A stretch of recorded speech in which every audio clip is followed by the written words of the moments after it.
Welcome to The Explainer. So glad you're joining us today.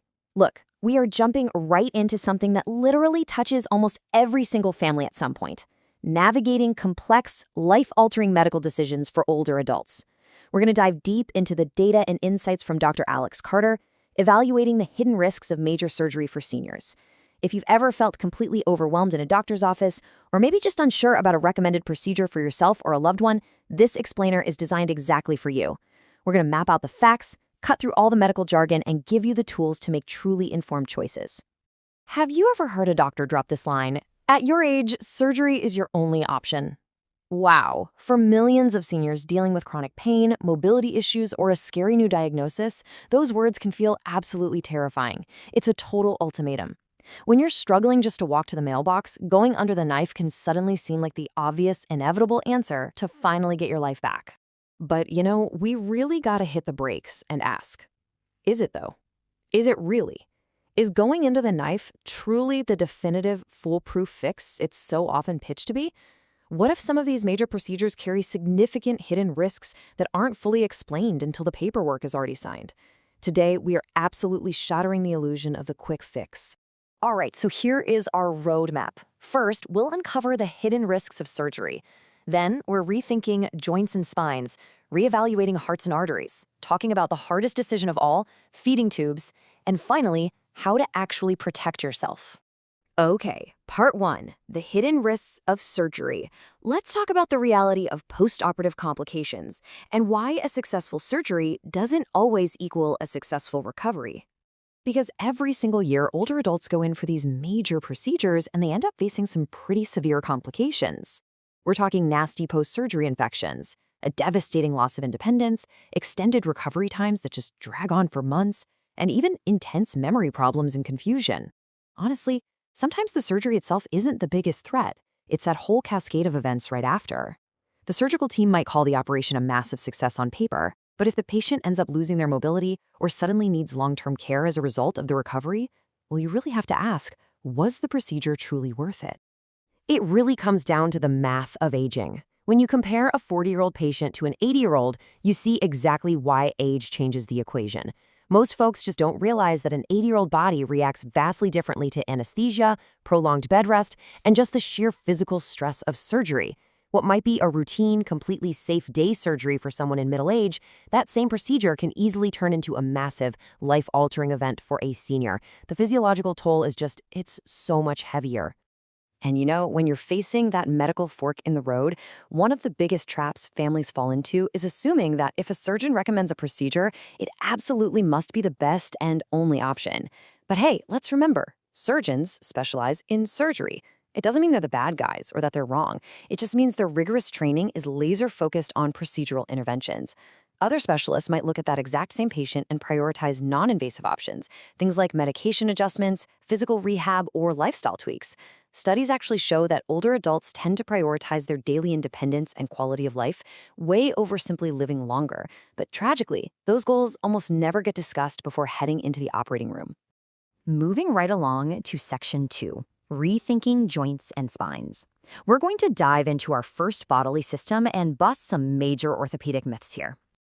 All right, procedure number 1, spinal fusion. Millions of seniors deal with chronic back pain, and spinal fusion is constantly pitched as this permanent structural fix. It's a procedure that permanently joins vertebrae together to stop painful movement. But here's the catch. Studies have actually found that for age-related back pain, especially if there are no clear signs of nerve compression or spinal instability, this surgery gives incredibly mixed results. The recovery can take many months. Plus, it carries high risks of blood clots, nerve damage, and reduced mobility.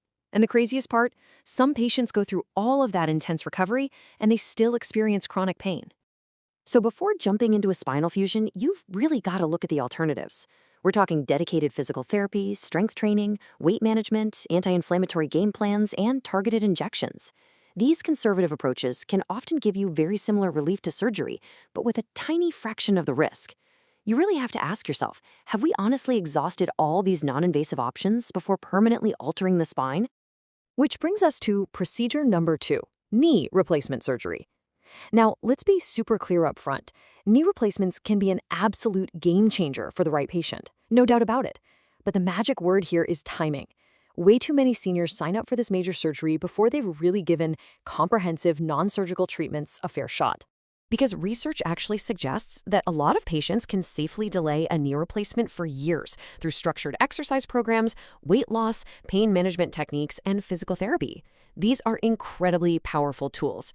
Remember, major surgery always carries risks like infections or blood clots, especially for adults dealing with heart disease or diabetes. So the key question isn't, does a knee replacement work? It's, is the surgery absolutely necessary right now? If your daily pain is manageable and you can still do your normal activities, those conservative treatments are incredibly beneficial. Okay, Section 3, reevaluating hearts and arteries. We're entering the cardiovascular system now, which brings us to a highly anticipated and honestly pretty surprising procedure at number 4. But first up, procedure number 3, carotid artery surgery for mild blockage. So this operation is designed to reduce your stroke risk by physically removing plaque from the arteries in your neck. And yeah, in certain severe, high-risk cases, it is undeniably life-saving. But there's a huge paradox here that deserves a serious pause. The procedure itself carries the very real risk of actually causing a stroke while the surgeon is operating. And the thing is, medical treatments for stroke prevention have improved dramatically over the last 20 years. Many seniors with just mild to moderate narrowing in those arteries might actually get the exact same benefit from modern medications, strict blood pressure control, cholesterol management, and lifestyle changes, completely avoiding the surgical risks. That is exactly why getting a second opinion from a non-surgical vascular specialist is incredibly valuable for this specific condition. All right, here we are at procedure number 4, elective heart stents for stable chest pain. This is for sure one of the most controversial procedures on our list. It's so easy to naturally assume that if a doctor puts a stent in your heart, boom, future heart attack prevented. And look, if someone is actively having a heart attack right then and there, stents are literal lifesavers.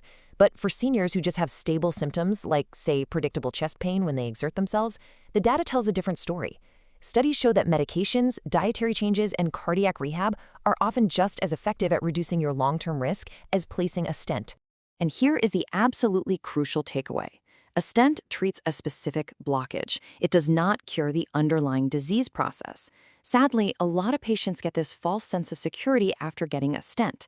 They think, great, I'm fixed, and they completely neglect the lifestyle changes that actually protect their heart. The real, daily battle against heart disease is fought through healthy eating, exercise, good sleep, and quitting smoking. Now we're shifting gears for Section 4, the hardest decision: feeding tubes. We are talking about end-of-life care and advanced dementia here.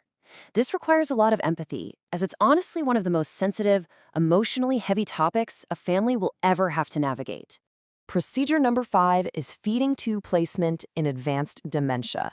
You know, when a loved one reaches that stage where they stop eating, our deepest, most primal human instinct is to jump in and do absolutely everything medically possible to sustain them.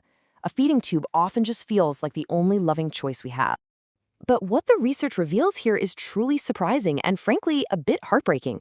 Studies consistently show that feeding tubes in advanced dementia patients often do not extend their life. They don't prevent aspiration pneumonia. In fact, they can lead to severe infections, repeated hospitalizations, and deep emotional and physical distress for the patient. What most people don't realize is that careful, gentle hand feeding, even just tiny little amounts, gives far greater comfort. And more importantly, it preserves that vital, warm human connection right at the end of life. It just proves that more treatment isn't always better treatment. Which brings us to our final section, how to protect yourself. It's time to put you in the driver's seat and empower you to act as the informed CEO of your own healthcare journey. Here is your exact step-by-step action plan. Step 1. Start by asking your doctor one simple question. What happens if I do nothing for now? The answer to that will instantly reveal whether a surgery is a true emergency or just one option on the table. Step 2. Aggressively ask about alternatives. What about physical therapy? Medications?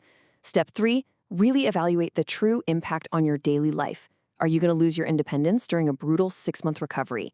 And step 4, honestly, maybe the most important one.